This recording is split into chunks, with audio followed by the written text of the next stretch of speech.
Bismillahirrahmanirrahim. Assalamualaikum warahmatullahi wabarakatuh.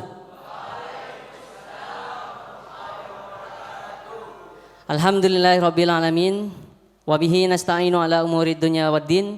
Rabbi shrah li sadri wa yassir li amri wahlul 'uqdatam min lisani yafqahu qawli amma ba'du. Alhamdulillah, puji syukur kita bisa dipertemukan pada acara yang insyaallah membawa manfaat bagi kita semua. Dalam acara talk show dan sharing alumni bertemakan politik santri versus politisi santri yang sudah hadir di tengah-tengah kita juga figur-figur alumni yang sejauh ini berkarir di kancah politik. Tentu ke depan saya sebagai moderator akan memimpin acara ini selama 1 jam yang akan datang. Kemudian kita berharap semua, tentu teman-teman para santri sekalian bisa turut aktif dalam menyimak, kemudian turut aktif dalam bertanya tentang seputar tema acara kita pada siang hari ini. Baik, langsung saja kita persilakan untuk menaiki panggung kehormatan narasumber kita yang pertama, Ustadz Muhammad Aziz SH MH, anggota Komisi A DPRD Provinsi Jawa Timur. Tepuk tangan buat beliau.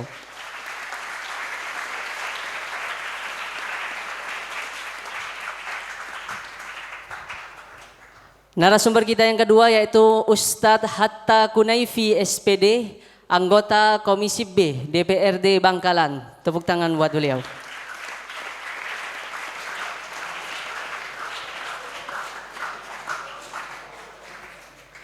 Dan narasumber yang ketiga insya Allah juga akan hadir di tengah-tengah kita nanti karena beliau masih ada dalam perjalanan. Langsung saja saya sebagai moderator akan memimpin acara kita pada siang hari ini yang bertemakan talk show dan sharing alumni politik santri versus politisi santri. Baik, para santri sekalian, kita hidup di era yang serba maju. Teknologi dan modernisasi dua hal yang selalu tertuju. Maka sudah selayaknya setiap kita mengambil peran berbaris melangkah pada kemajuan.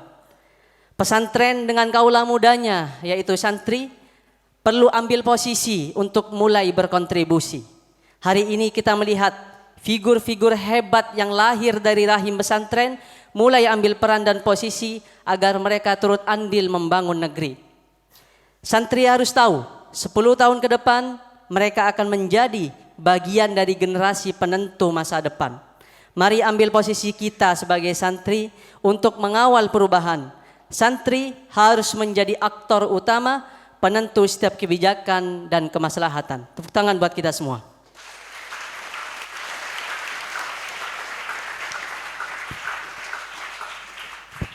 Baik, seperti yang sudah saya sampaikan di awal tadi, kita sudah kedatangan kakak-kakak kita, alumni TMI Al-Min Perenduan, senior kita yang sudah hadir pada siang hari ini, Ustadz Muhammad Aziz, kemudian Ustadz Hatta Kunaifi. Ke depan 1 jam yang akan datang, acara kita akan dikemas seperti halnya talk show, yaitu dengan diskusi hangat seputar tema kita politik santri versus politisi santri ini. Kemudian saya akan membawakan 2-3 pertanyaan seputar tema tersebut. Kemudian nantinya kita berharap dari antum semua juga bisa mengisi kehangatan acara ini dengan pertanyaan-pertanyaan yang akan antum ajukan. Tentu mungkin seputar tema yang akan kita bahas pada siang hari ini. Oke, langsung saja Ustadz. Kita ke pembahasan acara kita pada siang hari ini. Lalu kemudian saya berharap para santri bisa menyimak kemudian mencatat seperti apa yang disampaikan, apa yang sudah familiar dan sudah diajarkan oleh guru-guru kita. Al-ilmu shaidu wal kitabatu qaiduhu. Ilmu itu ibarat hewan buruan, jadi sebagai pengikatnya yaitu tulisan. Jadi apa yang sudah disampaikan dengan beliau oleh para narasumber nanti, antum catat dan antum perhatikan dengan baik. Baik, langsung saja ke pertanyaan awal. Tentu kita melihat figur-figur alumni yang terutama alumni pesantren yang sudah banyak berkiprah di berbagai dunia politik. Tak hanya itu, kemudian kita kenal di tengah-tengah kita wakil presiden kita itu santri, kemudian mantan presiden Indonesia Gus Dur Abdurrahman Wahid itu santri yang lahir dari rahim pesantren. Tentu sudah bukan hal yang nihil, bukan hal yang mustahil kita saksikan. Nah, kemudian saya ingin mengawali diskusi pada siang hari ini mengenai cerita awal di setiap yang jejak rekam kehidupan para narasumber kita, yaitu Ustadz Muhammad Aziz dan Ustadz Hatta Kunaifi, bagaimana mengawali sepak terjang mereka di dunia politik tentunya. Baik, kita mulai mungkin dari Ustadz Muhammad Aziz sebagai narasumber pertama. Assalamualaikum warahmatullahi wabarakatuh. Alhamdulillahirabbil alamin. Assalatu wassalamu ala asyrafil anbiya wal mursalin wa ala alihi wa sahbihi ajmain. Amma ba'du. Ini langsung apa? Perlu saya perkenalkan diri? Oke, baik. Kita langsung aja ya, waktunya mepet gitu. Tak kenal maka tak sayang. Saya ingin memperkenalkan diri. Nama saya Muhammad Aziz, SHMH. Kita bypass saja dulu ceritanya ya, sampai saya sekitar tahun 1995 nyantri di TMI Al-Amin, lulus tahun 2000. Kemudian setelah saya lulus, saya ngabdi di sini. Ngabdi di sini ngajar kelas 1 dan kelas 2 di mata pelajaran geografi, PPKN, apalagi lupa saya. Saya ngajar di sini 1 tahun pokoknya. Kemudian selain saya ngajar di sini, saya sambil kuliah di IDIA di sini. Tapi cuma setahun selama saya mengabdi. Kemudian saya melanjutkan kuliah saya S1 saya di Universitas Trisakti Jakarta, ambil Fakultas Hukum. Nah, kemudian setelah lulus dari Universitas Trisakti Jakarta, saya terus tinggal di Jakarta. Saya dari Bangkalan, lupa saya dari Bangkalan, orang kampung. Saya tinggal di Jakarta. Setelah saya lulus tinggal di Jakarta menjadi advokat pengacara. Kemudian sambil menjadi pengacara, menjadi advokat, saya melanjutkan kuliah S2 saya di UGM, Universitas Gadjah Mada, Yogyakarta. Kemudian setelah dari UGM, saya masih stay di Jakarta. 2018 pulang kampung ke Bangkalan, saya orang Bangkalan. 2018, saya masuk Jakarta itu 2002. Kemudian 2018 pulang kampung, kemudian memberanikan diri mendaftarkan diri sebagai calon anggota legislatif dari Partai Amanat Nasional, PAN. Ingat, takut salah coblos nanti. Dari PAN, kemudian alhamdulillah saya terpilih menjadi anggota DPRD Provinsi Jawa Timur dari Dapil Madura. Dari Dapil Madura itu meliputi 4 kabupaten atau disebut Dapil 14 Madura Raya, dari Bangkalan, Sampang, Pamekasan, dan Sumeneb.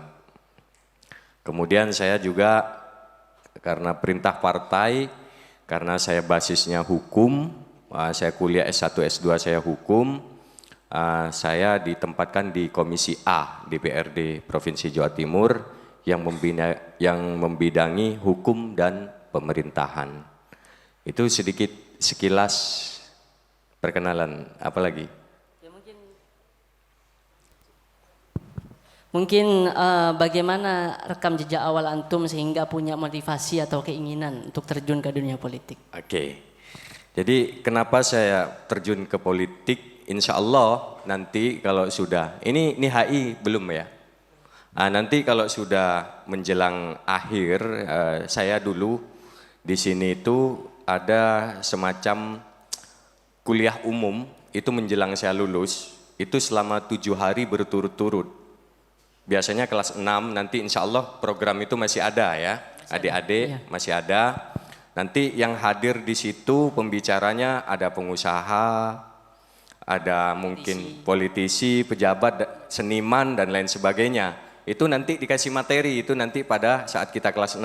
Saya dulu begitu. Kemudian seperti yang disampaikan tadi Ketua Panitia, memang Kiai Idris menyampaikan itu. Lahan dakwah itu di mana saja, boleh menjadi apa saja. Nah, apakah saya juga mengajar? Saya mengajar, paling tidak saya mengajar, kalau mengajar santri, saya ngajar di TMI dulu, tahun 2021. Itu saya ngajar di sini. Nah sekarang bagaimana? Saya tetap memberikan pengajaran, paling tidak mengajar anak istri. Di lain itu saya juga membina madrasah. Madrasah artinya sekolah siang. Di luar itu ada setelah sekolah SD, itu ada sekolah siang, itu ada madrasah dan alhamdulillah saya membina itu, punya itu. Itu bagian dari ikhtiar kita. Kemudian korelasi kenapa saya menyampaikan tadi bahwa pada saat kita kelas 6 itu kita dikasih pencerahan-pencerahan, dibuka pikiran kita, mau jadi apa, mau kemana, disitulah saya mulai tercetus. Saya sejak kelas 3 itu memang suka dengan hal-hal yang berbau politik. Nah disitulah tercetus pikiran saya, kemudian saya pernah membaca, kenapa saya memilih politik, pertama karena saya punya passion, punya semacam apa ya, passion itu, ya gitulah teman-teman pasti ngerti ya. Ada semacam panggilan jiwa di dalam diri saya untuk ikut terjun politik. Itu saya dimotivasi oleh salah satu mantan presiden Turki yang bilang bahwa orang Islam yang tidak peduli politik, maka Islam akan dipimpin oleh politisi yang tidak peduli Islam. Itu motivasi utama saya. Jadi kalau kita orang Islam sendiri tidak mau peduli, tidak mau tahu terhadap politik, kita, politisi kita itu akan diisi oleh orang-orang yang tidak peduli pada Islam. Begitu.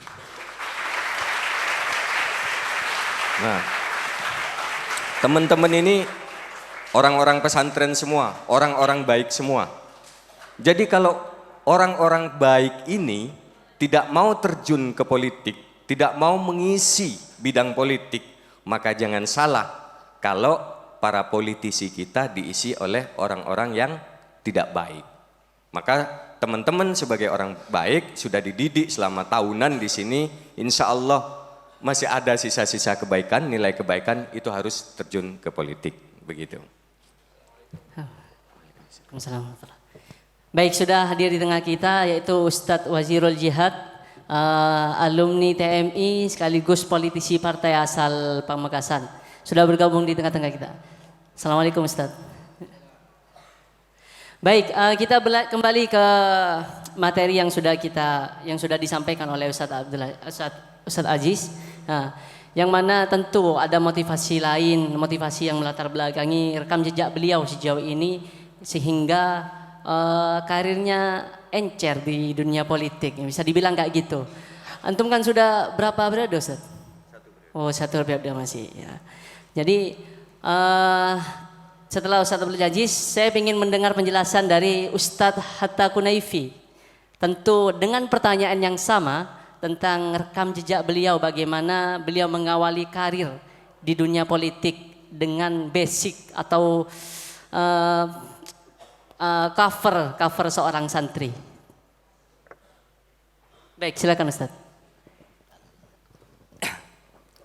Bismillahirrahmanirrahim. Assalamualaikum warahmatullahi wabarakatuh. Alhamdulillahirabbil alamin. Wassalatu wassalamu ala asyrafil anbiya'il mursalin sayyidina Muhammadin wa ala alihi wa ashabihi ajma'in. Amma ba'd. Mungkin langsung ya karena baik, itu bukan acara resmi. Sebelumnya saya minta semua mata tertuju ke sini. Karena Kami yang ada di sini, mohon maaf, kita duduk di atas ya. Dulu saya juga duduk di bawah seperti kalian. Dan saya yakin dan saya berdoa semoga suatu saat nanti kalian semua yang hadir di sini bisa duduk menggantikan kita-kita di sini. Bismillah, nama saya Muhammad Hatta Kunaifi. Saya dulu kalau di Al-Amin konsulatnya macam-macam karena saya ini termasuk orang yang pindah-pindah. Apa itu namanya itu? Nomaden. Tapi ada rumahnya. Kalau nomaden nggak ada rumahnya. Saya lahir di Ampel, tahu Ampel, Surabaya. Besar di Ampel, saya SD pindah ke Madura. Itu tahun 91, 97 saya SMP, SLTP 1 Galis, Bangkalan. Tahun 2000 saya masuk ke TMI Al-Amin Perenduan. Alhamdulillah. Di Al-Amin saya merasa mengenal dunia. Di Al-Amin saya merasa mengenal segalanya, termasuk mengenal Islam lebih jauh, lebih dalam lagi.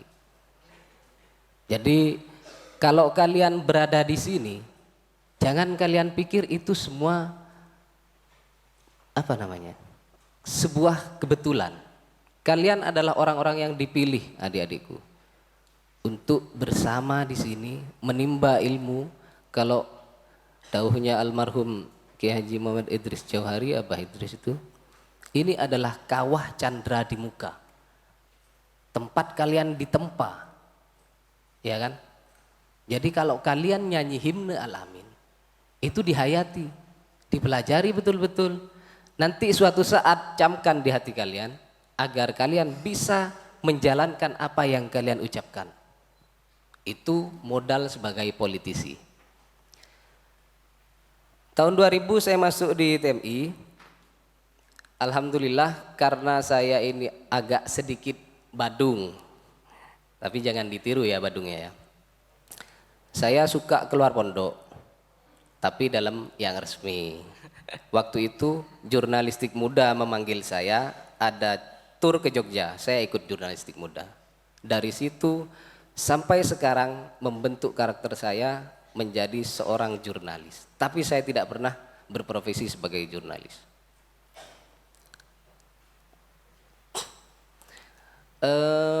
Setelah itu, waktu masih syubah juga di Al-Jufri, saya sudah menjadi anggota DPS. Saya mau tanya, siapa yang anggota DPS di sini? Gak ada DPS. Ada, masih ada. Gak ada yang jadi anggota DPS. Anggota fraksi DPS, komisi. Dewan Perwakilan Santri. Baik, silakan. Siapa? Ayo acung tangan. Wah, Mungkin lu malu, Ustaz. Ini nggak boleh malu. Itu modal untuk kalian. Saya dulu nggak sengaja masuk DPS, tapi karena barokah pondok, kalian lihat, saya jadi DPR. Itu pun kurang begitu sengaja sebenarnya. Awalnya saya sangat anti politik, tapi karena urgensi dan kebutuhan yang saya lihat di negara ini, apa yang bisa saya perbuat? Berpedoman pada falsafah pondok ya. Ilmu berilmu luas, beriman sempurna, berilmu beriman luas, sempurna, berilmu luas, beramal sejati. Itu falsafah yang sangat dalam, adik-adikku. Jadi kalau kalian mau hidup sukses, ini kan kita sharing tentang sukses. Iya. Jangan pernah merasa kalian sukses kalau kalian mau sukses. Jadi falsafah pondok tadi jadikan pedoman untuk kalian nanti ke depan. Kebetulan nama saya Hatta. Orang tua saya cinta pada Bung Hatta.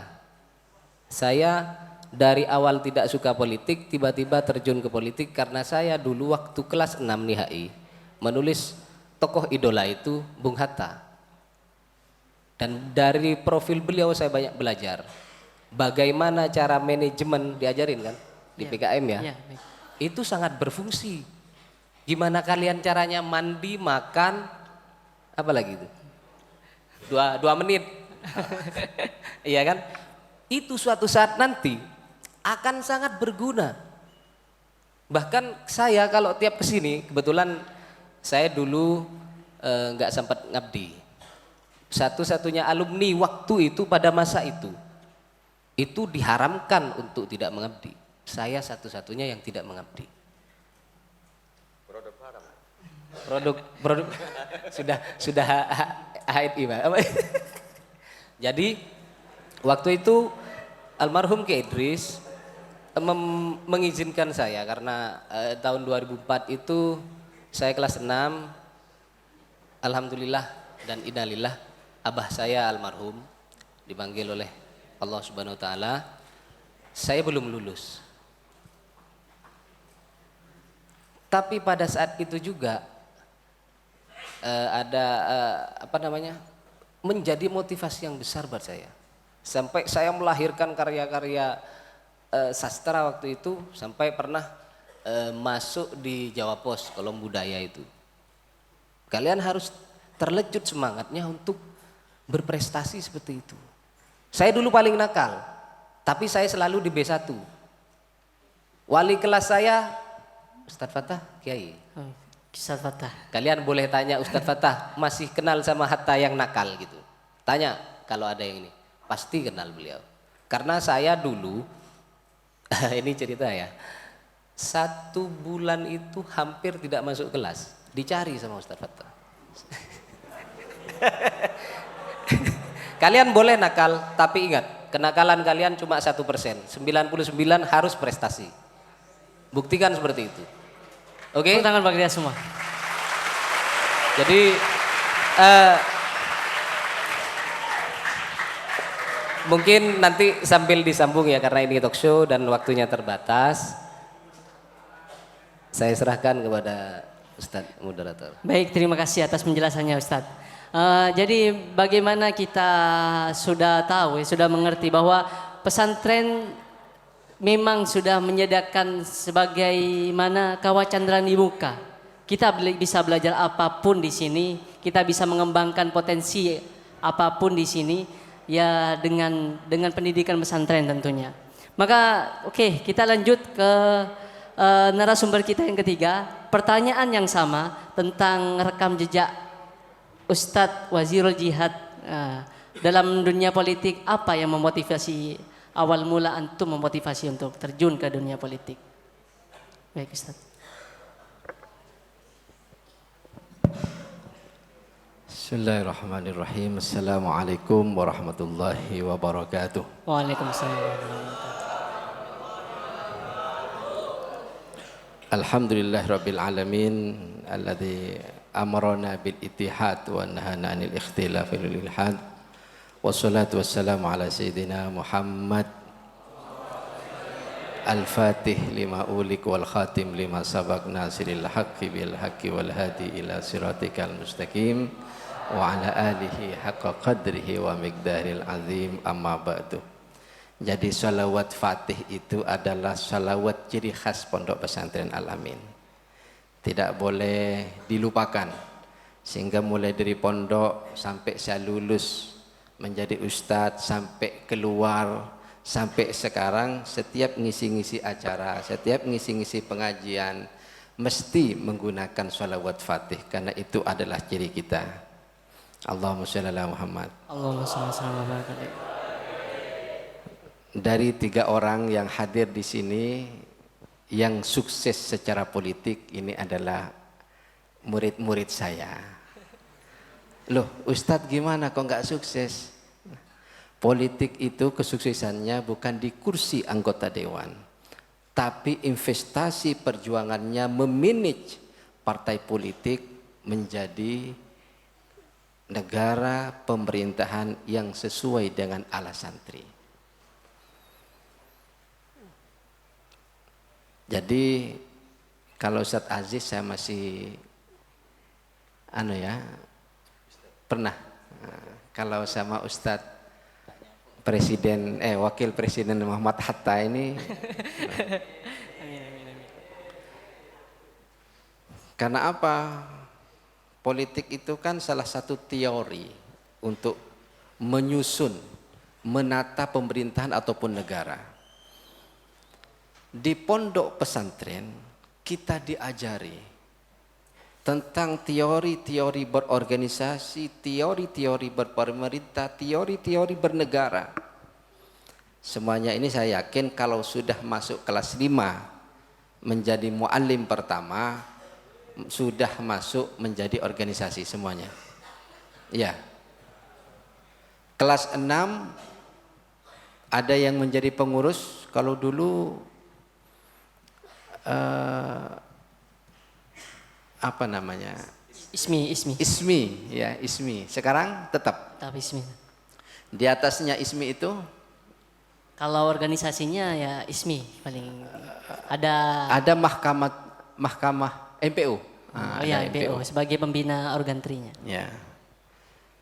Dan saya yang mampu menghantarkan kenapa saya aktif berpolitik karena saya memahami bahwa politik itu adalah salah satu perintah agama. Perintah pondok pesantren. Karena dari awal saya belajar sampai lulus, pesan Kiai Haji Idris Johari mengatakan, saya mencetak santri-santri ini sebagai mundirul qaum. Ada mundirul qaum, ada mudirul qaum. Ini harus kalian miliki semuanya. Mudir, kalian menjadi pengasuh secara formal.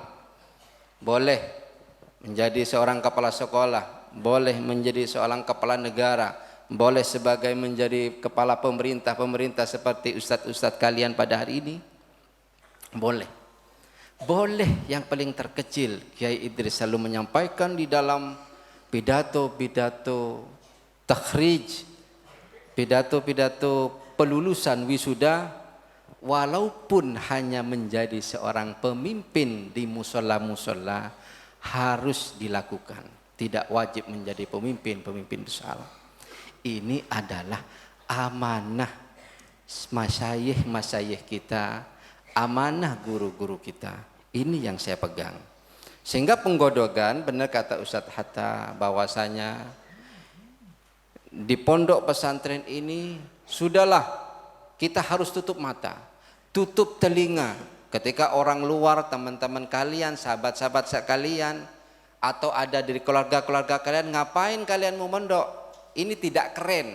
Untuk yang berikutnya, pondok pesantren itu adalah lembaga yang sangat keren dan dibutuhkan oleh negara dan pemerintah hari ini.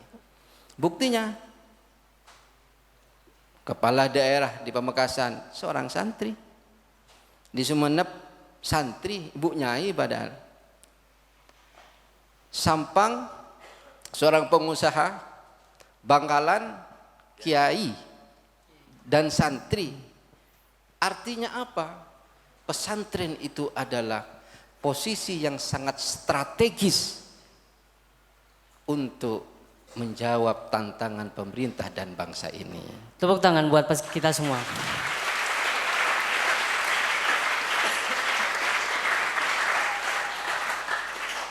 Hanya pengalaman saya di pondok pesantren karena sama-sama menyampaikan biar menjadi ibroh bagi adik-adik sekalian. Kalau beliaunya ini mu'anid fit talib, saya ini mu'anid sampai ustadz. Loh, kok bisa ada ustadz mu'anid katanya. Ini saya cerita sebentar. Makanya walaupun mu'anid wajib pondok, kudu pernah. Kudu kerasan. Harus kerasan. Saya ini dulu banyak musuhnya kalau di pondok pesantren. Karena apa? Jabatan saya itu musuh-musuhnya kalian. Kismul lughah.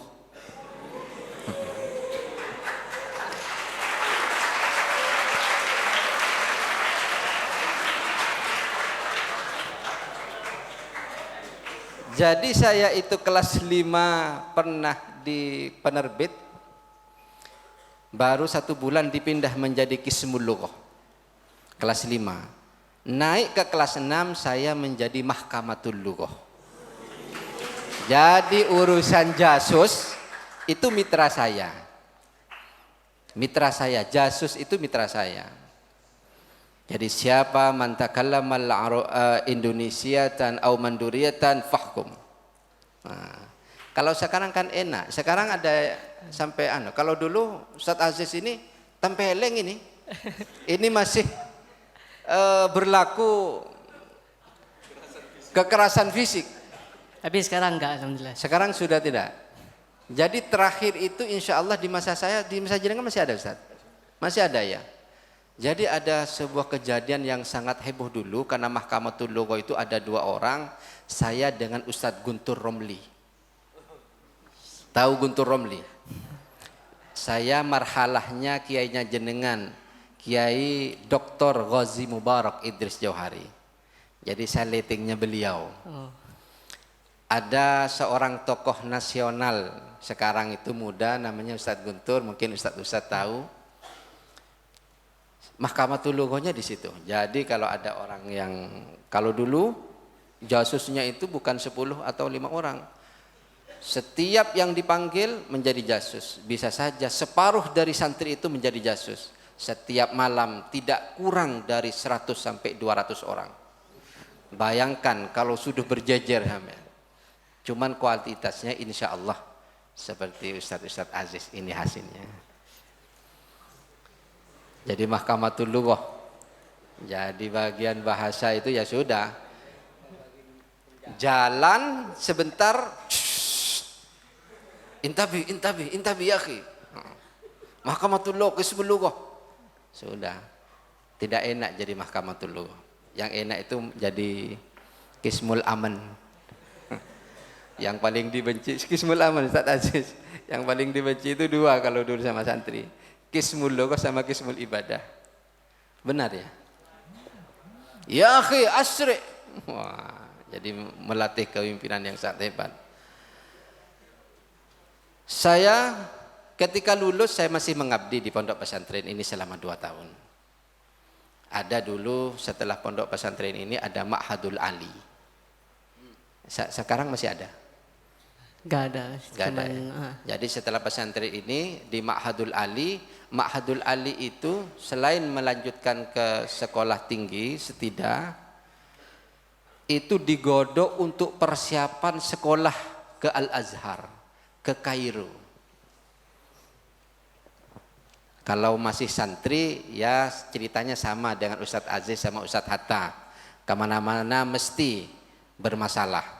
Jadi kalau orang-orang yang sukses di luar itu biasanya anak-anak nakal di pesantren. Cuman nakalnya di pesantren itu harus pintar, harus alim, harus mahir. Sampai kepada tingkatan fuhul. Harus menjadi seorang pakar.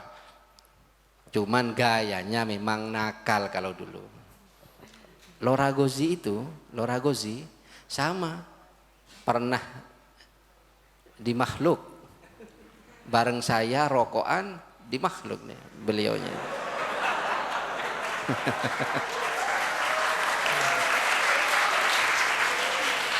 Tapi ingat Lora Gozi masih menjadi santri. Nanti Kiai dulu benar.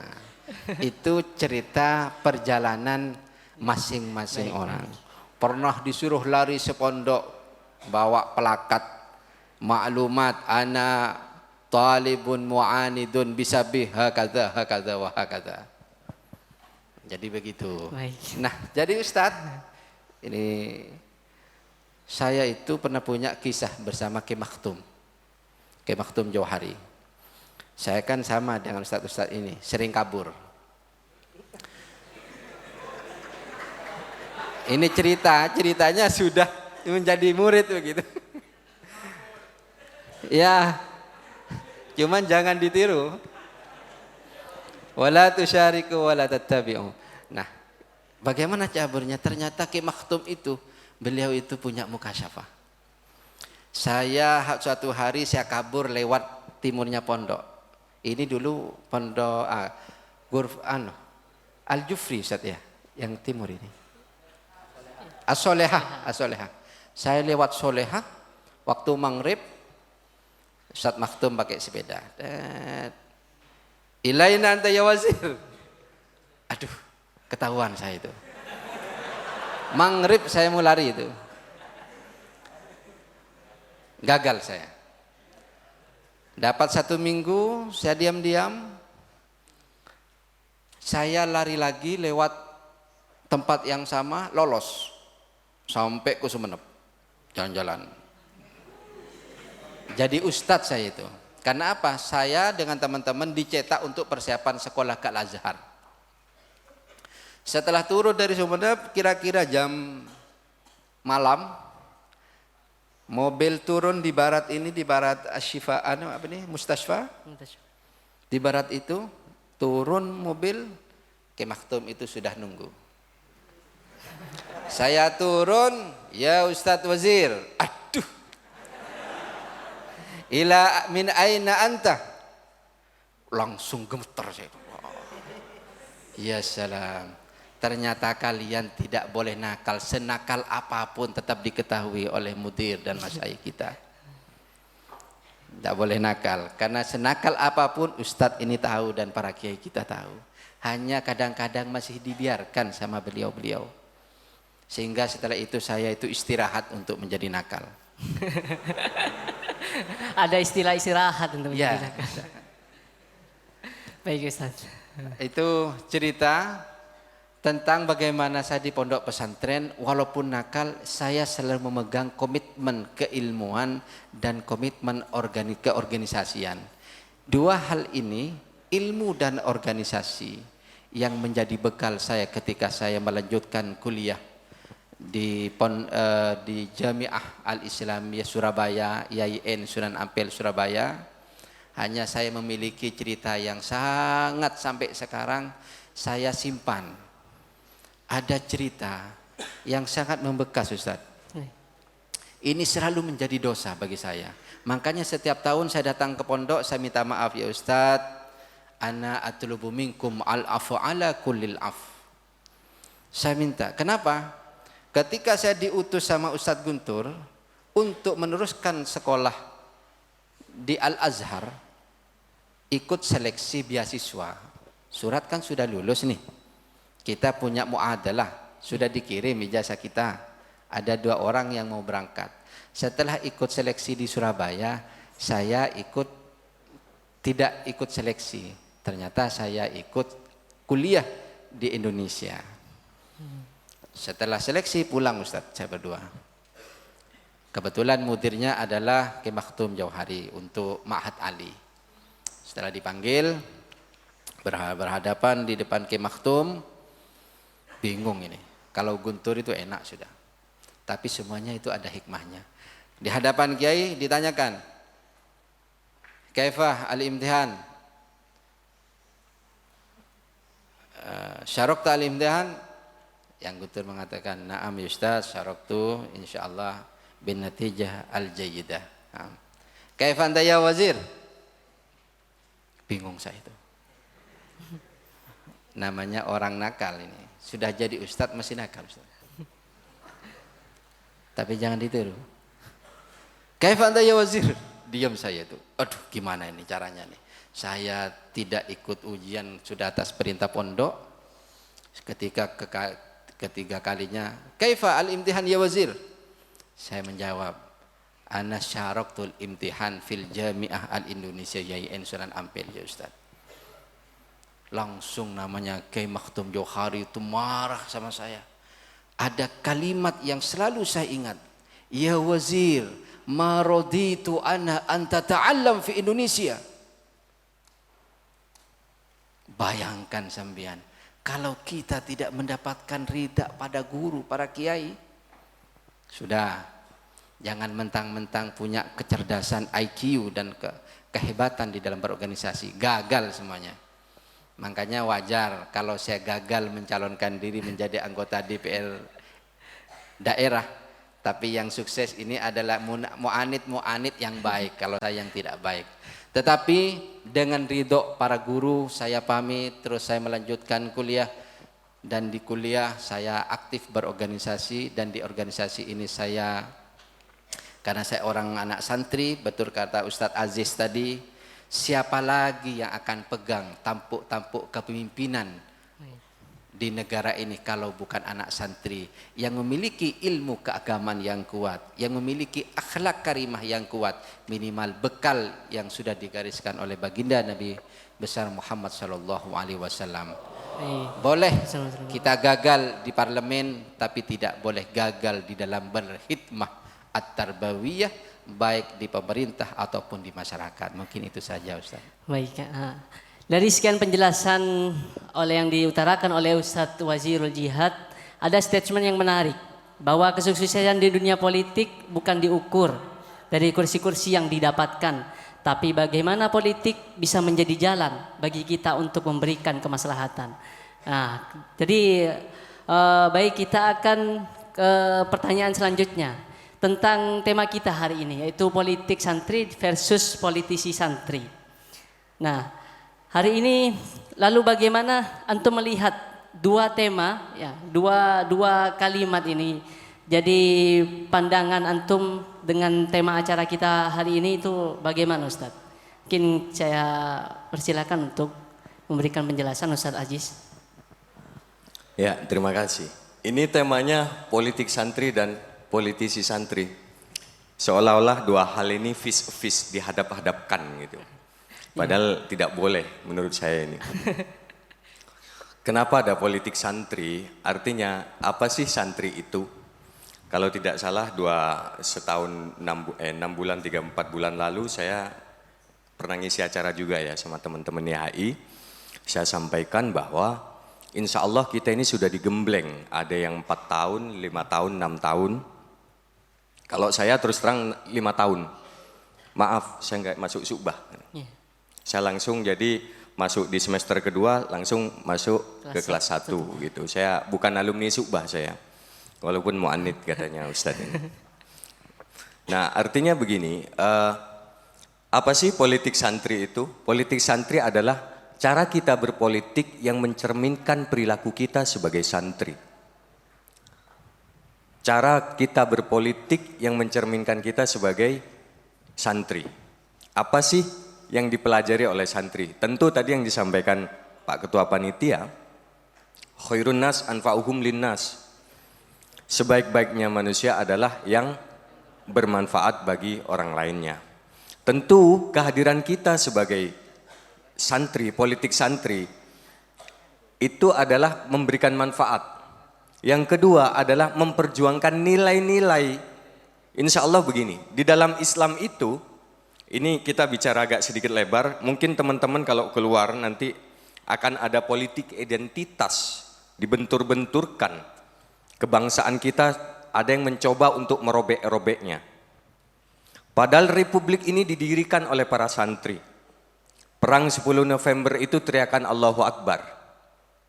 Maka hari ini ada yang mencoba membentur-benturkan bahwa santri seolah-olah dipertentangkan, dilawankan dengan yang namanya nasionalisme.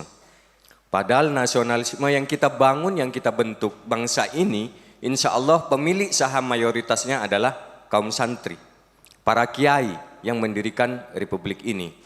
Maka bagaimana kemudian politik santri ini harus kita tarik ke belakang.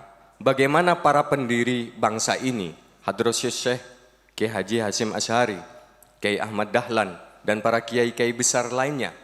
Kita harus membuka kembali sejarah-sejarahnya. Membaca perdebatan-perdebatan saat di Konstituante, pada saat konsep negara ini saat sedang dibangun. Insya Allah nanti di kelas 5, kelas 6, karena saya pernah ngajar itu, pernah belajar di sini, itu kita akan diberikan itu sekilas. Maka teman-teman harus melihat ke belakang. Insya Allah pendiri republik ini mayoritasnya adalah santri dan kiai, atas perintah para kiai. Apa sih yang ingin dituju? Tentu kemaslahatan umat, menjaga persatuan ini, menjaga persatuan bangsa kita. Itu kalau kita bicara politik santri. Umat ini harus ada yang menjaga. Maka tadi yang saya sampaikan tadi, kalau kita sendiri, orang Islam sendiri tidak peduli pada politik, maka politik kita akan diisi oleh orang-orang yang tidak peduli pada Islam. Insya Allah kita adalah politisi yang peduli pada Islam.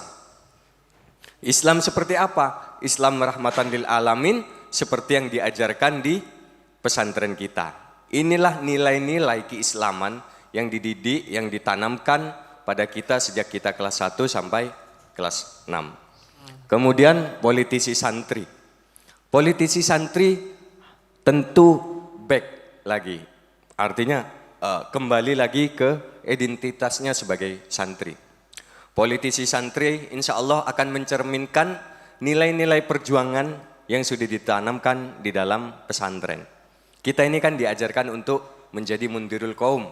Nilai-nilai kebaikan, kalau ada tetangga kanan kiri susah kita bantu, kita penuhin. Maka sebenarnya Al-Amin ini, terutama untuk kelas 5, kelas 6 nanti, itu akan melihat miniatur kehidupan bermasyarakat secara lebih luas.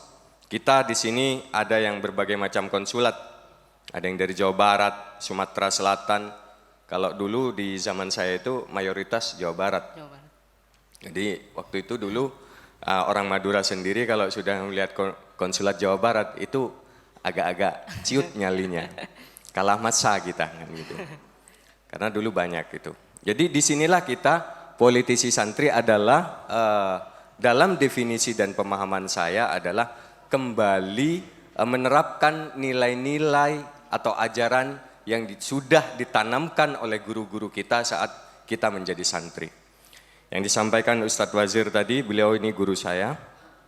Betul, kita ini dididik juga sebagai mundirul kaum. Mundirul kaum. Maka mundirul kaum itu dalam perspektif yang lebih luas, kita menjadi politisi. Menjadi politisi, duduk di kursi-kursi kekuasaan baik itu eksekutif, legislatif, atau yudikatif sekalipun. Tapi yang disebut mundirul kaum kan tidak hanya pada perspektif yang lebih luas itu. Kita memimpin rumah tangga itu juga bagian dari mundirul kaum. Kalau Ustadz Wazir ini, beliau ini walaupun saat ini bukan anggota dewan, tapi insya Allah seluruh anggota dewan pemerintahan di Kabupaten Pamekasan itu kuncinya ada di beliau. Beliau ini ibarat kata masternya. Politisi A dari P3 harus ke sini, harus kemana, kuncinya ada di beliau. Justru posisi beliau ini lebih tinggi daripada bupati hari ini dan para anggota dewan dari khususnya P3 hari ini di Pamekasan. Karena beliau pemain yang bisa menentukan kebijakan arah partai. Beliau juga punya wewenang untuk mengarahkan bagaimana fraksi yang ada di DPRD Kabupaten Pamekasan, fraksi mayoritas ini Ustaz. Beliau punya kewenangan untuk mengarahkan itu. Jadi luar biasa beliau ini. Walaupun beliau bukan anggota dewan, tapi beliau bisa mengarahkan arah kebijakan sebuah partai politik yang hari ini partai itu menjadi pemenang di Kabupaten Pamekasan. Kalau di Indonesia, kita lihat Indonesia, bandingannya Ustadz Wazir ini sama Ibu Mega, Ibu Megawati. Ibu Megawati itu jadi hari ini bukan kepala. jabatannya bukan apa-apa, tapi dia bisa mengendalikan presiden, menteri, dan parlemen. Kalau dalam skala kecil, contoh di Kabupaten Pamekasan, beliau, karena beliau adalah sekretaris partai. Kalau ada anggota partai macam-macam, bisa dipanggil sama beliau. Dicabut aja kursinya. Iya. Kalau ada kebijakan bupati yang tidak berpihak pada rakyat, tidak berpihak pada Islam, tidak berpihak pada umat, beliau sentil. Bisa-bisa tahun depan nggak dicalonkan lagi sama beliau. Karena beliau adalah kuncinya di Pamekasan. Nah, makanya betul sekali yang disampaikan beliau. Memang di dalam politik itu posisi ini hanya sebagai bagian dari perjalanan. Tapi bagaimana kemudian mengarahkan kebijakan, membentuk sebuah sistem, itu yang paling penting dari para politisi ini. Karena banyak loh anggota dewan yang hanya menjadi boneka. Menjadi boneka bagi partainya. Begitu, banyak. Nah, beliau inilah wayang dari sebuah partai. Dalang dari sebuah partai. Anggota dewan yang di Pamekasan dari fraksi P3, bupatinya juga, bupati dari P3. Wabub. Baru yang kemarin. Itu beliau ini semuanya. Artinya dalam success story politik itu tidak hanya pada jabatan-jabatan yang sifatnya 5 tahunan. Tapi bagaimana kemudian menanamkan nilai, punya peran yang baik di dalam partai, menentukan arah kebijakan partai. Maka teman-teman ini yang nggak betah terutama, tolong sabar dulu. Yang nggak betah, nggak kerasan di pondok. Saya ini dari kelas 1 sampai kelas 5 itu nggak kerasan. Terus terang, saya ini nggak kerasan. Dari kelas 1 sampai kelas 5 itu nggak kerasan. Saya itu setiap habis asar duduk di samping BPSK, masih ada ya? Sekarang di tembok gak boleh keluar. Oh iya, dulu ada samping BPSK, itu ada parit besar, saya itu merenung. Gimana caranya saya pengen pulang, pengen berhenti mondok. Tapi saya tahan. Saya itu 6 tahun di sini baru kerasan pada saat sudah naik ke kelas 6. Saya 5 tahun nggak kerasan, bayangkan. Tapi alhamdulillah karena dulu mungkin sistemnya berbeda ya. Dulu itu ya pernah lah merasakan dipukulin sini ini bengkak 3 hari nggak bisa duduk gitu. Itu udah biasa. Nah karena saya itu agak mu'anid juga, akhirnya saya diangkat jadi bakam, Ustaz. Bagian keamanan gitu. Karena mu'anid. Iya, karena saya tahu titik-titik mana anak-anak ini suka kabur. Jam-jam rawan mana anak-anak ini suka bersembunyi di bawah kasur. Nah, kan ada itu. Ada kalau subuh bawa ke kasur. Atau dulu ada kamar mandi kalau air ini kan dari Pekamban ya. Air Pekamban itu telat. Itu orang-orang itu banyak yang tidur di dalam kamar mandi itu. Di bak mandinya itu. Itu kan nggak ada airnya. Karena mati dulu. Sekarang udah nggak pernah ngalamin ya. Enggak.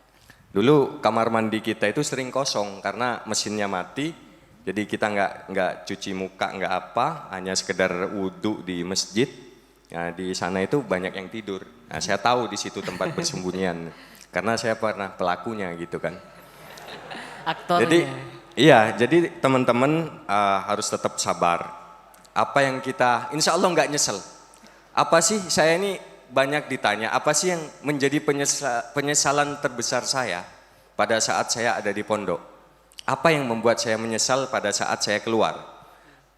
Penyesalan saya itu satu di antaranya adalah saya tidak belajar bahasa dengan baik. Bayangkan kita selama 5-6 tahun di sini itu dengan biaya yang sangat murah dididik menggunakan 2 bahasa. Iya. Bahasa Arab dan bahasa Inggris. Saya ikut mau tes TOEFL itu saya mesti karena di sini agak mu'anid suka melanggar. Saya dulu pernah merasakan tangannya Ustadz ini di sini. Karena saya sering melanggar. Pada saat saya kuliah di luar, saya mau tes TOEFL, saya harus les di English First namanya. English First untuk menyiapkan TOEFL saya. Berapa saya bayar? Hanya untuk 3 bulan itu sekitar 12 juta. 3 bulan. 12 sampai 13 juta. Iya. Memang tutornya langsung dari native speaker. Tapi seandainya saya itu belajar mulai pada saat saya menjadi santri, insya Allah nggak akan ada kejadian kayak begitu. Maka ya ini produk ini supaya menjadi motivasi dan jangan ditiru. Saya ini bahasa Inggrisnya ya setengah-setengah, bahasa Arabnya setengah-setengah. Padahal kesempatan saya belajar adalah 5 tahun. 5 tahun. 5 tahun. Dan itu sebagai seorang politisi, itu menjadi penting kemampuan bahasa. Karena suatu saat kayak kemarin kita kedatangan di kantor saya, kedatangan dari kedutaan besar dari Arab Saudi datang berkunjung. Mau tidak mau kita harus cari translator, penerjemah. Padahal mestinya itu saya itu. Tapi karena saya mu'anid, dulu nggak belajar nggak giat, akhirnya ya harus ngundang penerjemah. Baik. Nah itu banyak hal yang bisa membentuk karakter kita. Baik, jika kita kembali ke pertanyaan kemudian kita kaitkan dengan prinsip Pondok Al-Amin Perenduan yaitu berdiri di atas dan untuk semua golongan. Bagaimana antum Ustadz Hatta Kunaifi memandang politik santri dan versus politik santri ini jika dikaitkan dengan semboyan yang senantiasa ditanamkan oleh pondok kepada para santri. Jadi harus berdiri di atas dan untuk semua golongan. Alhamdulillah, saya emang berharap ditanya hal seperti itu. Karena jargon kita, kalau bahasa di luar, kita ini jualan. Yang kita jual adalah itu. Al-Amin berdiri di atas dan untuk semua golongan. Baik. Itu sangat Indonesia, Indonesi, Mahadi, Maduri. Tapi begini, sangat bersinggungan langsung dengan kiprah saya di politik. Sebab saat saya berada di dunia politik, saya sangat bisa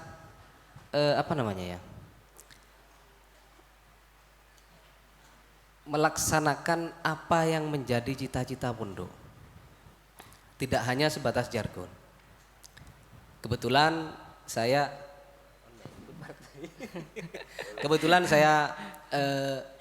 di PKS, Partai Keadilan Sejahtera, partai yang saat ini satu-satunya oposisi murni dari pemerintah. Saya minta tepuk tangannya untuk PKS. Yang semangat dong.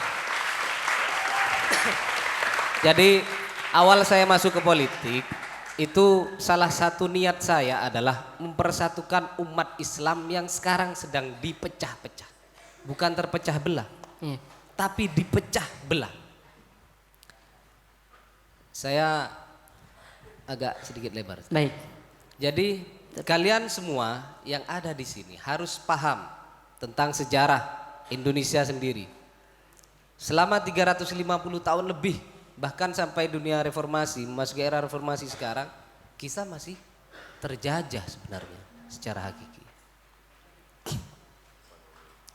Secara ekonomi iya, secara politik iya. Karena kenapa? Banyak kebijakan-kebijakan pemerintah itu tidak betul-betul memihak pada rakyat. Nah, ini kan bersinggungan langsung, berlawanan bahkan dengan konsep kita di sini. Berdiri di atas dan untuk semua golongan. Padahal Pancasila itu dibentuk oleh para founder kita, pendiri bangsa ini, untuk memfasilitasi semua anak bangsa. Jadi kalau kalian di sini belajarnya seperti kata Ustaz Aziz tadi, setengah-setengah, jangan sampai kalian jadi orang yang menyesal nantinya. Jadi menurut saya, kalau kalian mempunyai master plan untuk hidup kalian, ngerti master plan kan? Jadi kalian punya rencana hidup. Saya sekarang ini rata-rata kelas berapa, Ustaz? Kelas 4, 3 intensif. 4 3 intensif. Iya. Waktu kelas 3 intensif saya masih jadi anggota DPS. Setelah itu baru menjadi pengurus ya di akhir tahun ya. Iya. Jadi kalian harus punya rencana hidup, adik-adikku. Ini kalau bisa kalian catat ya, mudah-mudahan menjadi amal saya nanti untuk kalian. Saya itu terinspirasi dari Bung Hatta tadi. Semua kehidupan Bung Hatta itu dicatat, dijadwalkan, direncanakan. Jadi mulai sekarang kalian punya waktu sekitar 3 tahun lah di pondok ini untuk mempersiapkan masa depan kalian. Sisa hidup kalian jauh lebih banyak di luar sana daripada di sini. Di sini cuma 5 tahun kalian. Jadi untuk mensukseskan apa yang menjadi apa itu kalau yang berdiri atas Semboyan kita. Semboyan. Iya. Jangan dijadikan hanya sebatas semboyan pondok. Karena itu termasuk salah satu dari cita-cita para pendiri pondok ini. Bagaimana kita menafsirkan itu mengapresiasikan itu di kehidupan kita nantinya. Mungkin kalian akan berpikir, wah saya mungkin gak akan jadi anggota dewan, wah saya mungkin gak akan seperti beliau, gak jadi mutir, gak jadi pengurus partai. Tapi apa yang kalian rencanakan hari ini itu tidak akan membuat kalian bertanya-tanya seperti itu. Jadi kalian harus bisa membuat planning untuk hidup kalian sendiri. Kalau dulu waktu SD pasti ditanya, cita-citamu mau jadi apa? Saya kalau ditanya waktu SD nyanyi, saya dulu emang musimnya itu. Cita-cita mau jadi apa? Jawab saya pengen jadi dokter, tapi nggak kesampaian. Karena banyak hal yang membatasi kemampuan saya waktu itu. Jadi berdiri di atas dan untuk semua golongan itu adalah falsafah hidup untuk kalian nanti di luar. Ketika kalian ada di masyarakat, kalian kan gak tahu nanti ngumpulnya sama lingkungan apa. Semua yang kalian persiapkan di pondok, di situ akan dites. Di situ kalian akan memetik dari apa yang kalian tanam hari ini. Kalian tahu yang nanam pohon mangga di depan itu saya. Karena saya anggota Sakata Runa Bumi dulu. Saya bangga ketika diingatkan sama teman-teman bahwa kita yang nanam itu. Tapi bukan itu. Intinya apa yang kita tanam di diri kita, suatu saat akan kita petik. Kalian bayangkan, kalian tidak akan pernah bermimpi. Ada yang dari Irian Jaya, Papua, ada Bali. Belum tentu kan orang Madura nanti nikahnya sama orang Papua. Atau kalian jadi PNS terus ditugaskan di sana. Siapa yang tahu hidup kalian? Saya mau tanya, besok kalian mau jadi apa? Besok lusa kamu mau ngapain? Tahun depan kalian mau ngapain? Nah, ini pengalaman pribadi. Saya itu hidup saya selalu terkonsep. Dikonsep dari sekarang, nak, adik-adikku, ya.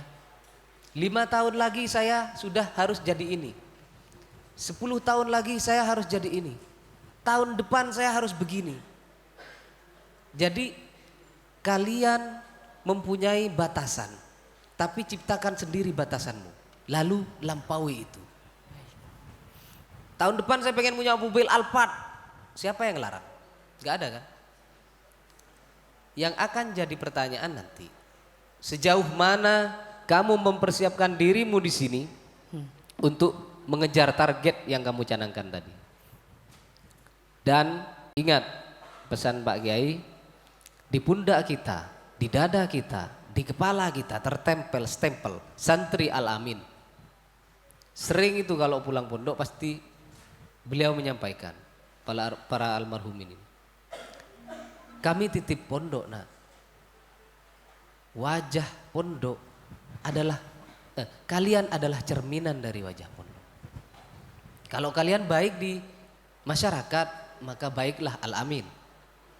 Tapi ketika kalian cuma sebatas santri yang namanya saja jadi semboyan santri, jangan sampai kalian nanti di luar dibilang mantan santri. Itu pencorengan terbesar itu di muka kalian nantinya. Jadi mulai sekarang kalian konsep hidup kalian, bagaimana caranya mencanangkan dan mengaplikasikan, bukan semboyan sih sebenarnya. Al-Amin berdiri di atas dan untuk semua golongan. Kalian bisa masuk ke ruang manapun, kalian bisa hidup di lingkungan manapun, tapi kalian harus membawa karakter pondok. Apa yang kalian jalankan selama ini di sini, buktikan itu di luar. Kenapa banyak anak-anak yang nakal itu lebih cepat sukses? Ini dalam tanda kutip ya, itu sejarah yang selalu berulang di pondok ini. Teman saya, dia keluar pondok terus berhenti, kabur dari sini. Kelas 3X, sekarang jadi kiai besar di Palembang. Ngaji aja gak bisa dia dulu. Ngaji aja gak bisa, gak lancar. Tapi kenapa? Ini jangan ditiru kaburnya ya. Tapi tiru bagaimana dia mewujudkan mimpinya. Dia betul-betul merasa menyesal karena keluar dari pondok. Dia minta maaf sama Pak Kiai. Sama Pak Kiai didoakan. Anak-anakku yang baik saja didoakan. Anak-anakku yang nakal aja didoakan, apalagi yang gak nakal. Cuman ketika kalian keluar dari pondok terus kalian hidup di zona nyaman, kalian sudah enak, punya orang tua, makan sudah ada, ini semuanya tersedia fasilitasnya. Itu akan membuat kalian menjadi orang yang stuck, gak berkembang. Layan muwala terko kata. Iya. Iya. Jadi di pondok ini ada banyak pesan-pesan dari pondok, termasuk salah satunya tadi itu, berdiri di atas dan untuk semua golongan. Kalian harus bisa membawa karakter Al-Amin ketika ada di lingkungan kalian, dimanapun itu nanti. Pada saat itu, ketika kalian diketahui oleh masyarakat bahwa kalian santri yang baik, apalagi pas punya kemampuan muhadharah, kemampuan bahasa Arab, bahasa Inggris, kalian akan diangkat menjadi diorangkan oleh orang-orang di lingkungan kalian. Iya. Jadi saya kira Iya. demikian Ustaz. Baik, terima kasih Ustaz atas penjelasannya. Nah, kemudian jika coba saya kutip lebih kepada aktualisasi bagaimana falsafah atau semboyan berdiri di atas dan untuk semua golongan itu bisa diimplementasikan oleh santri ketika terjun, aktualisasinya terjun ke dunia politik. Mungkin mohon penjelasannya Ustaz Wazirul Jihad. Silakan. Terima kasih. Bahwa pesantren itu di atas semua golongan itu adalah amanah pondok pesantren. Dan pondok pesantren, para kiai, para muassis, pendiri-pendiri pondok pesantren sudah berpikir jauh, ya. Bukan hanya 5 tahun, 10 tahun, bahkan ratusan tahun yang akan datang. Dan buktinya kepada para alumninya, ya, para alumninya kepada kami-kami yang ada di depan ini, bahwa pondok pesantren ini adalah berdiri di atas golongan dan dimiliki oleh semua golongan. Kalau kita bicara membedah bahwa di Indonesia ada beberapa organisasi. Mungkin bisa dilanjut sambil nunggu adzan. Dilanjut ya. Baik.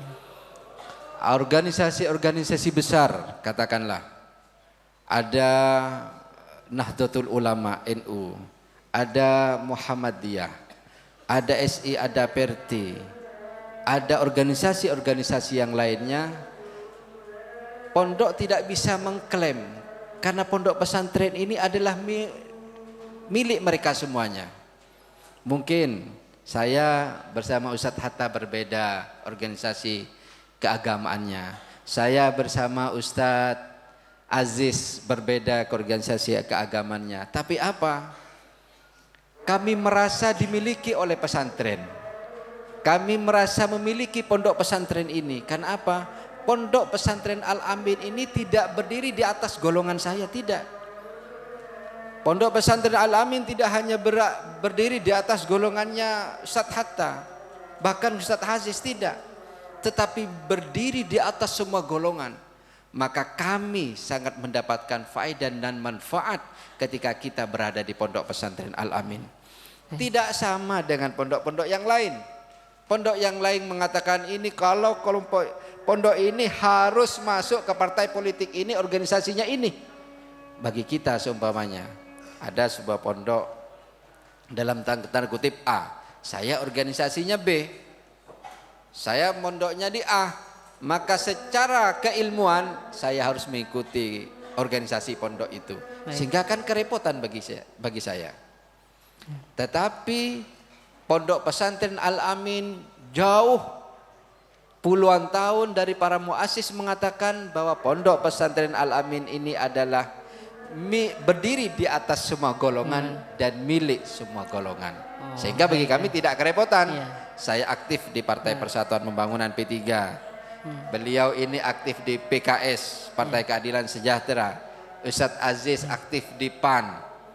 Partai Amanat Nasional beda baju, tapi visi kita sama untuk negara dan agama ini. Tepuk tangan buat kita semua.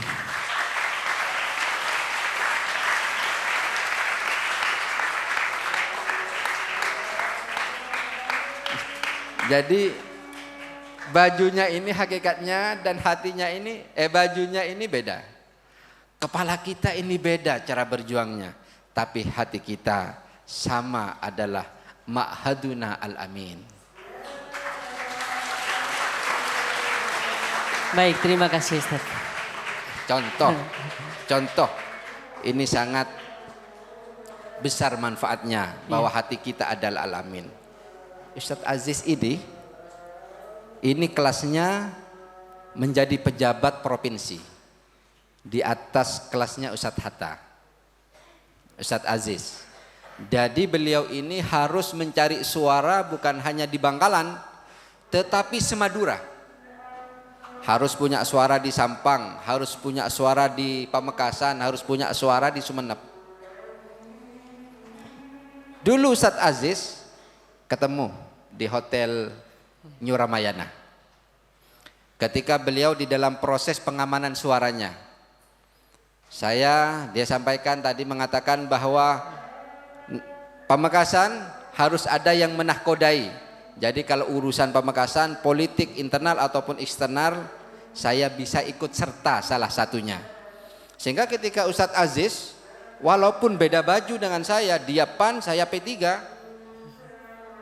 ketika membutuhkan keamanan suara di Pamekasan, beda bendera, Ustadz Aziz mengatakan, Ustadz, ana Ma'had Al-Amin, muridukum, talibukum. Wah, ini partainya apa ini? Partainya beda. Oh, oke. Saya mengamankan partai saya dan juga mengamankan alumni Pondok Pesantren Al-Amin untuk suaranya itu tidak hilang. Baik, terima kasih Ustaz. Ya, jadi begitu ya. Meskipun kita nanti dari luar dengan beraneka ragam kita hidup bermasyarakat, kemudian beraneka ragam kita duduk di kursi-kursi politik seumpama. Jadi tentu semboyan dan falsafah tersebut tidak lantas dilupakan. Betul, baik, betul. Baik, itu sangat bermanfaat itu. Slogan dari Pondok Pesantren bahwa berdiri di atas golongan, tapi hati kita tetap Ma'haduna Al-Amin. Baik, terima kasih. Karena waktunya singkat, saya minta satu saja pertanyaan dari santri ya, untuk narasumber kita pada siang hari ini. Baik, silakan. Mungkin ada yang bertanya. Oke, silakan maju.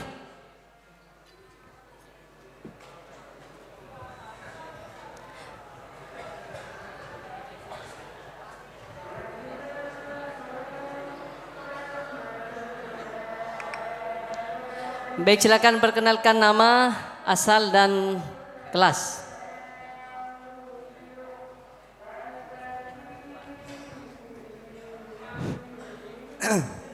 Assalamualaikum warahmatullahi wabarakatuh. Bismillahirrahmanirrahim. Perkenalkan, nama saya Gabriel Abdul Haq, kelas 4, asal Jember. Pertanyaan saya di sini ada 4. Mungkin akan dijawab dengan mudah oleh para antum semua. Yang pertama, bagaimana cara antum dapat menyesuaikan skenario di pondok menjadi bahan pelatihan di masa depan nanti? Yang kedua, apa cita-cita antum sebelumnya ketika duduk di bangku jenjang pendidikan Al-Amin? Yang ketiga, dan bila cita-cita itu berbeda dengan apa yang antum dapati sekarang, bagaimana cara antum mengadaptasikan diri dengan dunia politik? Dan yang keempat, yang menurut saya yang penting bagi kami semua, apa yang perlu kami persiapkan untuk menghadapi kehidupan kami selanjutnya? Sekarang hanya ini saja dari saya. Assalamualaikum warahmatullahi wabarakatuh. Baik, terima kasih. Saudara siapa? Gabriel. Oke. Jadi pertanyaannya hampir sama mungkin.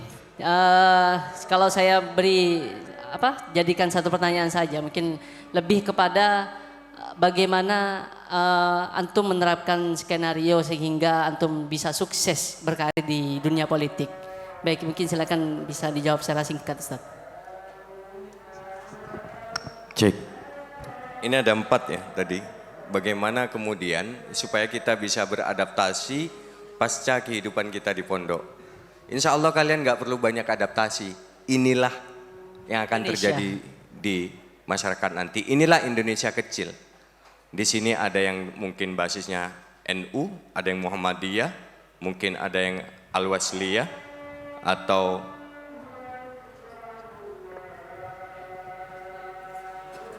Kita jawab adzan dulu.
Baik Ustaz. Ya, tadi nanya bagaimana.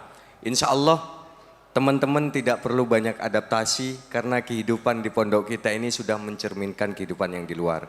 Kita punya banyak background yang berbeda, suku berbeda, bahasa yang berbeda. Insya Allah kalau sudah alumni Al-Amin keluar dari pondok, punya kekuatan mental yang lebih daripada teman-teman kita yang tidak pernah ada di Al-Amin. Kemudian yang kedua, apa cita-cita kita waktu kecil, waktu saat di mondok, cita-cita saya adalah ya tetap saya pengen jadi lawyer, dan waktu itu waktu saya masih mondok kelas 5 Ustadz, saya udah cita-cita pengen jadi bupati Ustadz. Jadi memang cita-cita saya waktu itu jadi pengacara. Alhamdulillah saya sudah menjalani sekitar 10 atau 12 tahun. Kemudian saya jadi politisi, walaupun saya waktu itu, saya kelas 5 di sini itu udah pengen jadi bupati. Gitu. Jadi insya Allah ya, tapi akhirnya jadi ini ya kurang Dijalanin lebih aja. ya. Yang ketiga tadi? Lebih kepada bagaimana skenario. Bagaimana skenarionya, kalian seperti yang disampaikan Ustadz Hunaifi tadi dan apa yang disampaikan Ki Idris, Allah yarham, itu selalu kalian harus punya tujuan hidup. Harus punya tujuan hidup. Artinya apa cita-citanya, itu dipaksa nanti pasti ditanya berulang-ulang saat kalian sudah masuk NIHI itu. Kalian mau kemana? Begitu. Kemudian yang terakhir, apa yang harus disiapkan, tidak hanya pengetahuan, tapi harus punya skill. Pengetahuan itu bisa kalian lewat dapat baca, tapi skill atau keterampilan bisa kalian melalui praktek-praktek kayak bahasa, itu sangat penting sekali. Itu harus disiapkan karena orang punya keterampilan itu berbeda dengan orang yang tidak punya keterampilan. Siapa tadi yang nanya itu? Gabriel. Sini coba. Baik, silakan maju Gabriel. Ini mentalnya udah bagus, artinya sudah menyimak dengan baik ya. Di sini siapa namanya? Gabriel. Jeffrey. Jeffrey dari mana? Dari Jember. Sini dulu. Ini insya Allah mentalnya sudah paling pojok, tapi dia nanya dan mentalnya bagus mau nanya. Sini sebentar. Sini. Dari mana? Sini naik sedikit sebentar. Dari mana? Dari Jember, kelas 4. Ini nanti buat beli es buat yang punya mental bagus. Silakan duduk. Yang lain salahnya sendiri, nggak nanya. Baik, terima kasih Ustadz. Pada nyesal semua ini sepertinya. Baik, mungkin Ustadz Wazirul Jihad bisa menjawab mungkin satu pertanyaan saja perwakilan gitu. Terima kasih. Tentang cita-cita, saya ini termasuk orang yang tidak pernah memiliki cita-cita. Jadi di pondok itu termasuk orang-orang yang tidak memiliki arah dan tujuan. Jadi kalau Ustadz Hatta itu cita-cita, target, tujuan hidup harus jelas. Ustadz Aziz cita-citanya pernah menjadi pengacara, kelas 5 jadi bupati. Doakan semoga tercapai. Amin. Saya ini ada kelompok santri yang badung.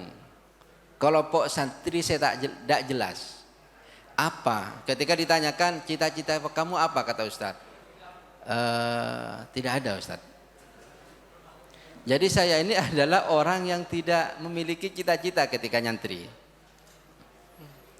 Hanya ada satu hal yang selalu dititipkan oleh Ustadz dan guru di pondok pesantren ini, utamanya para Kiai Idris.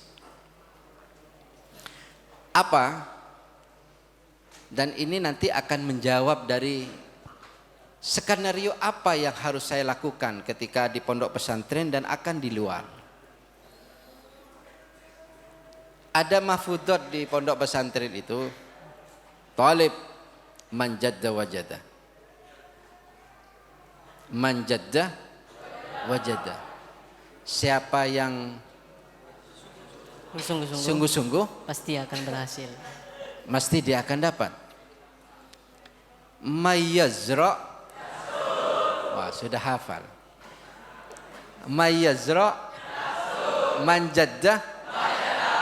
Jadi bekal itu yang saya lakukan. Saya tidak punya cita-cita. Hanya oleh Kiai Idris, kamu pokoknya ikuti di pondok pesantren. Insya Allah semuanya akan terjawab. Karena di luar ini adalah miniaturnya pondok pesantren. Wajar Ustadz Aziz mengatakan bahwa pondok pesantren ini adalah miniatur Indonesia Raya. Baik. Jadi dulu Ustadz kelas 5 marhalah kami itu keren Ustadz. Karena suka melanggar pas PPKM itu ya. PKM. Bukan PPKM. Gara-gara corona ini. Pas PPKM itu melanggar. Saya juga pernah ditempeleng sama Kiai Idris di sini di halaman. Ini semuanya melanggar. Setelah itu dikumpulkan oleh Kiai Idris di masjid pojok timur selatan. Langsung Kiai Idris yang memimpin. Anak-anakku, ingat bahasanya Ustadz tadi, harus kerasan. Walaupun tidak kerasan, harus kerasan. Ini waktu tinggal 1 tahun. Ikuti semua aktivitas di pondok pesantren ini. Dan buktikan bahwa kalau aktif, kalau jaddah, jihad, ijtihad di pondok pesantren, kalian akan bisa menjawab tantangan yang di luar. Kami dihukum ketika itu ada bel 1 jam. Per 1 jam bel. Teng teng menghadap ke Kiai Idris. Setelah itu setelah menghadap lengkap pulang lagi. 1 jam teng teng walaupun mandi kita segera selesai. Mau makan kalau bel bunyi teng teng teng kita menghadap ke Kiai Idris. Per jam bel, bayangkan sampean. Per jam bel kecuali malam. Artinya apa? Kuncinya walaupun ada di bagi santri yang tak jelas cita-citanya itu, insya Allah bermanfaat nantinya kalau sudah di luar. Apalagi orang-orang santriwan santriwati yang memiliki cita-cita yang tepat. Seperti Ustadz Hatta, Ustadz Aziz, saya ingin menjadi ini, maka skenarionya harus sesuai. Kalau ingin jadi bupati, maka aktif di organisasi dan keilmuannya. Kalau ingin menjadi seorang menteri, maka keilmuan-keilmuan yang berhubungan dengan kementerian itu, dengan fak dan kemauan dan kebutuhan itu harus disiapkan. Bagi orang-orang yang tidak punya cita-cita seperti saya, bagian anak-anak yang suka melanggar, suka tidur, suka lari, suka hal-hal yang kurang baik, kuncinya satu.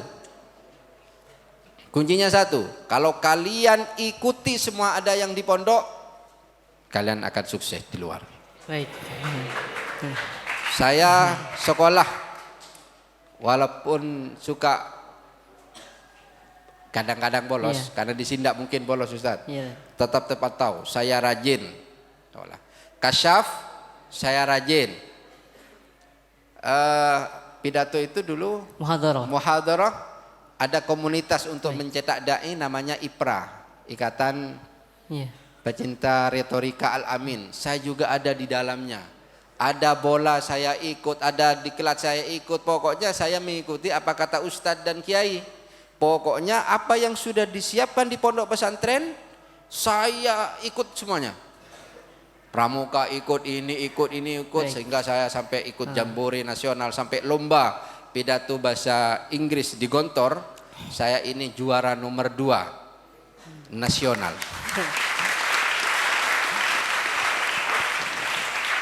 Ditanya cita-citanya, apa cita-citanya? Ana la arif ya Ustaz.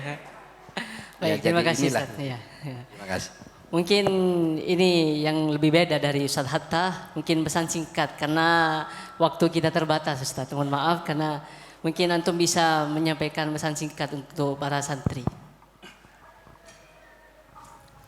Sedikit tips dan trik mungkin ya. Baik. Pesan-pesan saya untuk adik-adikku semuanya. Jangan kalian patah semangat atau bingung untuk menentukan hidup kalian ke depan. Seperti yang disampaikan Ustadz Wazir tadi, silahkan ikuti semua kegiatan yang disediakan di pondok. Baik. Karena pondok ini, kata Pak Kiai, bukan pabrik yang menciptakan kue. Dimasukkan tepung, keluarnya kue. Kalian gak akan bisa dicetak seperti itu dan mungkin gak akan mau. Jadi kalian harus betul-betul mempersiapkan diri kalian untuk menjadi orang sukses menurut keinginan kalian. Jadi orang sukses itu adalah ketika dia merasa sampai di titik di mana dia merencanakannya. Tapi jangan pernah membatasi diri kalian hanya sampai sebatas itu kalian anggap sukses. Jangan pernah puas. Yang pertama, orang sukses itu tidurnya sedikit. Catat ini baik-baik. Saya tadi nyampe jam 4 subuh ke rumah. Kalian harus tahu dari mana saya keliling dari tokoh-tokoh masyarakat untuk persiapan nanti di 2024. Jadi yang kedua, selain kalian jangan suka tidur alias jangan jadi pemalas, kalian harus selangkah lebih awal di depan orang lain. Baik. Ketika orang tidur, kalian sudah bangun. Ketika orang siap-siap, kalian sudah 100 km di depan mereka. Saya alhamdulillah kemarin saya termasuk diberi gelar sama Ki Haji Ghazi Mubarak. Sebuah celatukan sebenarnya, tapi bagi saya merupakan sebuah kebanggaan karena saya bukan hanya muannid di pondok, super muannid saya. Supernya saya. Jadi beliau bilang begini, ini Hatta 1 tahun sebelum pemilihan sudah ngundang saya untuk tasyakuran Ustaz. Saya undang antum di acara maulid plus tasyakuran saya nanti menjadi anggota dewan. Itu menjadi sugesti dan doa. Dan beliau mengaminkan. Amin, amin. Kamu ini bukan hanya selangkah lebih maju dari yang lain, tapi kamu progresif. Makanya saya dibilang Hatta progresif kemarin di Bangkalan. Jadi yang pertama, kurangi jatah tidur kalian mumpung kalian masih di sini. Saya meskipun saya muannid, aktor sampai sekarang masih ada ya istilah aktor itu. Akdok kitor. Itu zamannya saya dulu Stefanika yang buat. Kalau maghrib kami masih di pantai sana. Rombongan itu, satu klub sepak bola. Seperti beliau, cuman beliau ini sebenarnya bukan muannid kalau menurut saya. Tapi aktif di semua kegiatan, diikuti. Kalau saya aktif di semua kegiatan plus muannidnya saya. Jadi saya aktif di Kasab bukan karena saya aktif Kasab, karena saya suka keluar pondok. Jadi mumpung ada yang resmi dan legal dan diizinkan itu kan, saya keluar pondok. Nah, yang pertama jangan terlalu banyak tidur. Yang kedua kalian harus selangkah lebih maju. Yang ketiga, catat baik-baik apa yang kalian inginkan, rencanakan yang tadi itu, rencana kalian. Lalu yang keempat, tidak akan ada wajadah tanpa jaddah. Kalian bersungguh-sungguh menjalankan apa yang kalian rencanakan. Mungkin sekian dari saya. Terima kasih. Assalamualaikum warahmatullahi wabarakatuh. Tepuk tangan buat kita semua. Tiba sudah di sesi akhir acara. Semoga apa yang sudah kita dapatkan pada pertemuan kali ini bisa bermanfaat bagi kita semua. Dan mohon maaf saya sebagai pembawa acara mewakili para narasumber. Mohon maaf atas segala kesalahan dan kehilafan. Astaghfirullahaladzim. Assalamualaikum warahmatullahi wabarakatuh.